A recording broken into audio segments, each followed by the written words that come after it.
ఆలయము విశేషాలు 200 సంవత్సరాల క్రితం ఒక గుళ్ళు ఉన్నాయి. గుళ్ళు మీద దిగుబడి సొరంగ మార్గం. ఆ సొరంగ మార్గం గుండా భక్తులు స్వామివారిని దర్శనం చేసుకుంటే ఉన్న దేవాలయం ఉంటే తొలిపోతాయని నమ్ముతారు. కాబట్టి చాలామంది సొరంగ మార్గం గుండా ఆలయాన్ని దర్శనం చేసుకుంటారు. అదేవిధంగా ఇది కొండ ప్రాంతం శివాయిల్స్గా నామకరణం జరిగింది.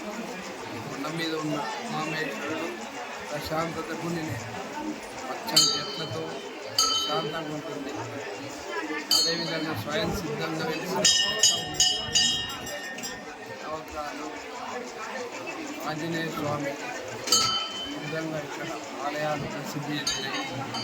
ఈ ఆలయాలలో ప్రతిరోజు భక్తులు పెద్ద ఎత్తున పాల్గొని పూజలు నిర్వహిస్తున్నారు. ఈరోజు మహాశివరాత్రి సందర్భంగా ఉదయం 2:30 నుండి పెద్దలు అక్కడి నుండి 2:30 నుండి కంటిన్యూగా భక్తులు శివనామ స్వరాలు లైన్లో వస్తూ స్వామివారిని దర్శించుకుంటున్నారు. సాయంత్రం సమయంలో సాంస్కృతిక కార్యక్రమాలు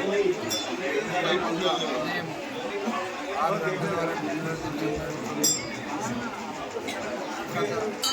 మరియు భరతనాట్యం, కూచిపూడి చాలా 12:30కి 12 గంటలకు లింగోద్భవ పూజ కూడా నిర్వర్తించబడుతుంది. అనంతరము ఉదయం 11 గంటలకి ఉపవాస దీక్ష చేసే భక్తులకు పెద్ద ఎత్తున అన్నదాన కార్యక్రమం ఉంటుంది. కొన్ని వేలాది మందికి అన్నదాన కార్యక్రమం ఉదయం 11 గంటల నుండి స్టార్ట్ అవుతుంది. ఎంతమంది వచ్చినా కానీ అందరికీ భక్తులకి అన్నదానం నిర్వర్తించబడుతుంది. కావున ఈ కార్యక్రమాలన్నీ స్వామివారి సన్నిధిలో దిగ్విజయంగా జరుగుతూ ఉంటాయి.